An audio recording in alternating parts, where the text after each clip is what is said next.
তো Indian bike driving 3D গেমে আজকে আমাদের শহরে অ্যাটাক করে দিয়েছে একটা জায়ান্ট পুলিশ। কিন্তু এত বড় পুলিশ আমাদের শহরে কি করছে আর কিভাবেই বা সাইজ এত বড় হলো, তো জানার জন্য ভিডিওটি শেষ পর্যন্ত অবশ্যই দেখো, শেষে অনেক বেশি মজা পাবে। ওকে, তো অনেকদিন পর সকালে ঠিক টাইমে উঠেছি। এখন আমাকে যেতে হবে কনস্ট্রাকশন সাইটের দিকে কাজের জন্য। এই জন্য সকাল সকাল নাস্তা বাগেরা করে নিয়েছি, কারণ বস আবার ওদিকে 2টোর আগে কোনো খাবার খেতে দেবে না। চলো তাহলে কাজের জন্য যাওয়া যাক। কিন্তু এক সেকেন্ড, আমার বাড়ির সামনে পুলিশের গাড়ি। দাঁড়াও একটু মনে করি, আমি কি এক সপ্তাহের মধ্যে কাউকে মেরেছি? কোনো কিছু চুরি করেছি? না না, আমি তো কিছুই করিনি। আর একটা পুলিশ তো দেখছি আমার বাড়ির দিকে আসছে, হাতে একটা ব্যাগও আছে। আরে তোমার নাম কি ফ্র্যাঙ্কলিন? হ্যাঁ স্যার, কিন্তু আমি তো কিছু করিনি। আরে আরে ভয় পেও না, আমার তোমার সাথে কিছু কাজ ছিল। কাজ? আমার সাথে কি কাজ থাকতে পারে? আর এই ব্যাগের ভিতরে 1 কোটি টাকা আছে, ওটা তোমাকে দিয়ে দেবো। প্লিজ আমার হেল্প করো। ভাই সাপ, 1 কোটি টাকা? আরে স্যার উঠুন, কি হয়েছে আগে সেটা তো বলুন। আরে ফ্র্যাঙ্কলিন, কি আর বলবো তোমাকে। আরে স্যার না বললে তো আমি বুঝবো না। ঠিক আছে শোনো তাহলে। এটা কিছুদিন আগের কথা, যখন আমি পুলিশ স্টেশনে নতুন নতুন চাকরি পেয়েছিলাম। তখন তো সব ঠিকঠাকই ছিল, সবাই আমাকে হাততালি দিয়ে ওয়েলকাম করেছিল, আর সবাই আমাকে সম্মানও করতো।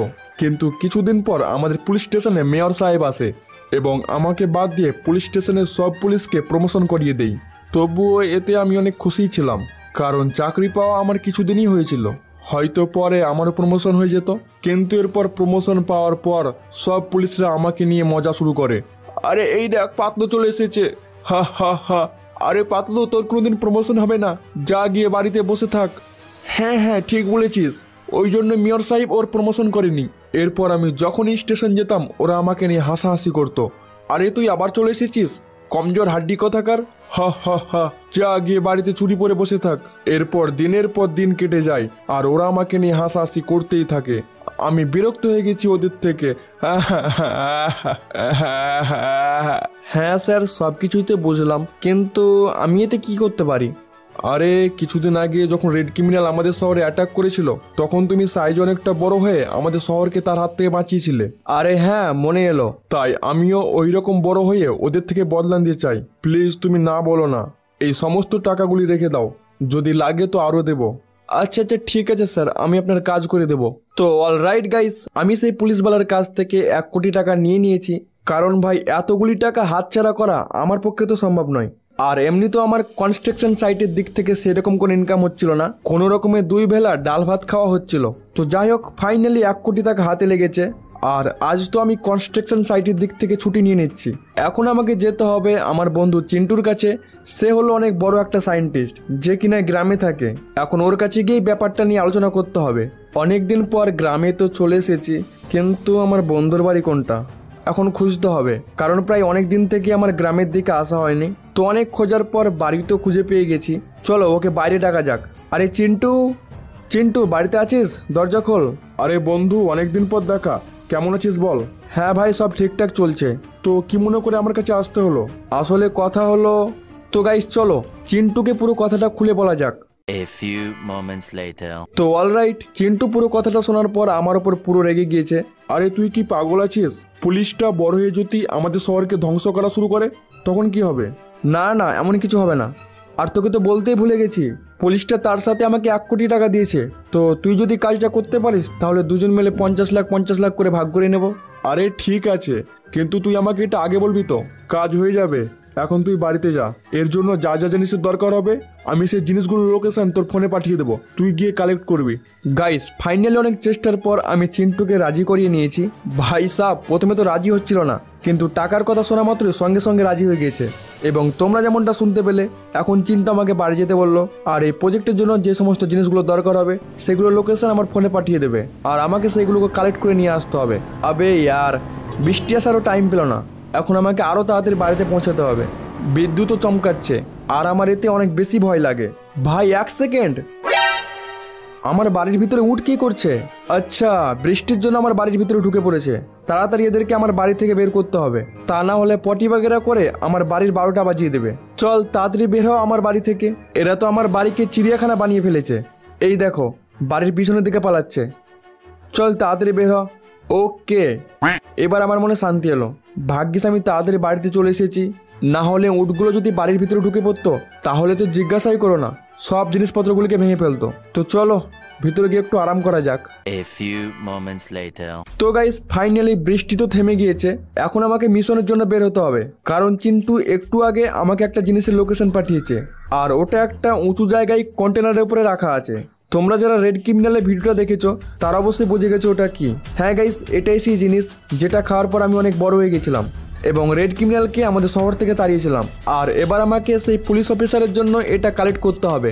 তো চলো র্যাম্পের কাছে গিয়ে তোমাদের সাথে কথা হচ্ছে। তবে এখনো পর্যন্ত যারা ভিডিওটা লাইক করোনি তারা তাড়াতাড়ি একটা লাইক করে দাও, কারণ তোমরা লাইক করলে আমার ভিডিও বানানোর উৎসাহ অনেক বেড়ে যায়। আর যারা আমার চ্যানেলে নতুন ভিডিও দেখো অথচ সাবস্ক্রাইব করনি, তারা কি করছো ইয়ার? তোমরা কি করছো শুধু আমাকে বলো। তোমার ভাইয়ের চ্যানেল এইরকম মজাদার গেম প্লে ভিডিওর জন্য তাড়াতাড়ি চ্যানেলটা সাবস্ক্রাইব করে নাও, আর সাবস্ক্রাইব করার পর পাশে থাকা বেল আইকনটি অবশ্যই অলে প্রেস করবে।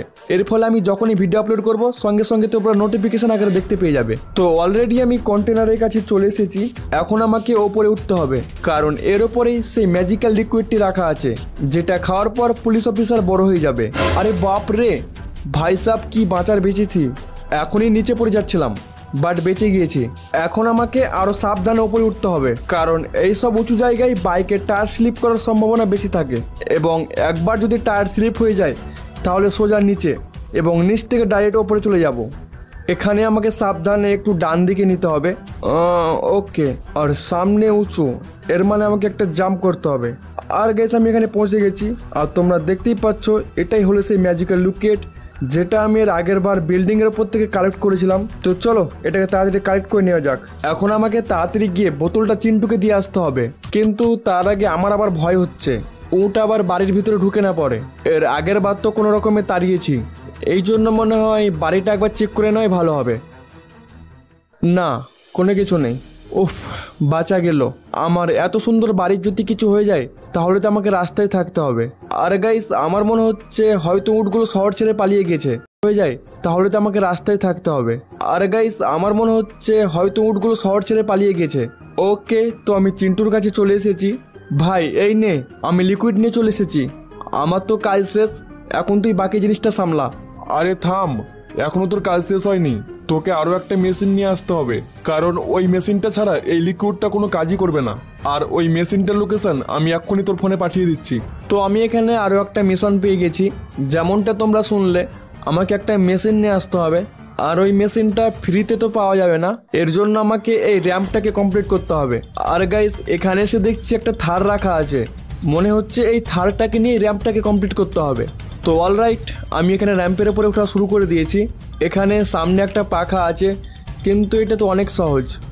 আর গাইস র্যাম্পটা প্রথম দিকে সহজ হবে, কিন্তু আমি যত সামনের দিকে যেতে থাকবো তত আরও বেশি কঠিন হতে থাকবে। আর এখানে তোমরা দেখতেই পাচ্ছ সামনে কতগুলি পাখা লাগানো রয়েছে। এখানে আমি পুরো স্পিডে বেরিয়ে যাওয়ার চেষ্টা করব, কিন্তু কোনো লাভ হলো না, আর ওপরে উঠে গেছে। একটুর জন্য নিচে পড়ে যাচ্ছিলাম, এটা আমাকে সাবধানে পার করতে হবে। আর কোনো রকমে পড়তে পড়তে বেঁচে গেছি। আচ্ছা, তো এখন আমাকে বাঁ দিকে যেতে হবে, আর সামনে দেখছি একটা র্যাম্প, তার মানে আবারও আমাকে জাম্প করতে হবে। আর এখানে ভাই সাপ আবারও পড়তে পড়তে বেঁচে গেছি। আজকে আমার লাক অনেক ভালো যাচ্ছে। কী রে ভাই, সামনে আবারও পাখা, তবে এগুলো খুব সহজে পার করে নেওয়া যাবে, কারণ এর থেকে কঠিন রাস্তা আমি অলরেডি পার করে চলে এসেছি। এখন এইগুলো তো পুরো ইজি ব্যাপার, এবং এখানে আমাকে আবারও ডান দিকে ঘুরতে হবে। আর সামনে তো আরও পাখা লাগানো আছে, এইগুলো তো খুবই ইজিভাবে পার করে নেব। ভাই প্রথমে তো ভেবেছিলাম র্যাম্পটা অনেক বেশি কঠিন হবে, বাট অত বেশি কঠিন ছিল না। আর ফাইনালি এখানে আমি মেশিনের কাছে পৌঁছে গেছি। তো চলো এটাকে তাড়াতাড়ি কালেক্ট করে নিই। তো গাইস আমি এখানে মেশিনটা নিয়ে চিন্টুর কাছে চলে এসেছি, আর হয়তো আমার কাজ প্রায় শেষ, এখন বাকি কাজ চিন্টুই করবে। আর আমি পুলিশওয়ালাকেও ফোন করে দিয়েছিলাম, ওই তো চলে এসেছে। এখন অনেক বেশি মজা আসতে চলেছে, কারণ এখনই এই পুলিশ অফিসারের ওপর এক্সপেরিমেন্ট করা শুরু হবে। আরে স্যার, আপনি এসে গেছেন, এখন তাড়াতাড়ি মেশিনের উপরে শুয়ে পড়ুন, আর তারপর এই লিকুইডটা খেলেই আপনি হয়ে যাবেন একজন জায়েন্ট পুলিশ অফিসার। আচ্ছা আচ্ছা ঠিক আছে, তাড়াতাড়ি আমাকে বড় করে দাও, তারপর যারা যারা আমার উপরে হেসেছিল তাদের সব কটাকে মজা দেখাবো। তো এখানে পুলিশ অফিসার তো মেশিনের উপরে শুয়ে পড়েছে, আর চিন্টু এখানে মেশিন অন করে দিয়েছে। আরে তোমরা এটা কি করলে? আমার শরীরে তো অনেক বেশি শক্তি বেড়ে গেছে, কিন্তু আমি তো বড় হলাম না। আরে স্যার ভয় পেন না, এখন আপনি বাড়ি গিয়ে রেস্ট নিন, এরপর 1 ঘন্টা পর এই ম্যাজিক্যাল লিকুইডটি খেয়ে নেবেন। তারপর হয়ে যাবেন আপনি একজন জয়েন্ট অফিসার। আচ্ছা ঠিক আছে, আমি তবে বাড়ি গিয়ে রেস্ট নেই। তো গ্যাস ফাইনালি এখানে আমাদের সব কাজ শেষ এবং চিন্টুকেও আমি তার 50 লাখ টাকা পেমেন্ট করে দিয়েছি আর 50 লাখ টাকা আমার কাছে আছে। ভাই আজ তো পুরো মজা এসে গেল। এখন তো আমি এই টাকাগুলি নিয়ে আমার সব শখ পূরণ করব।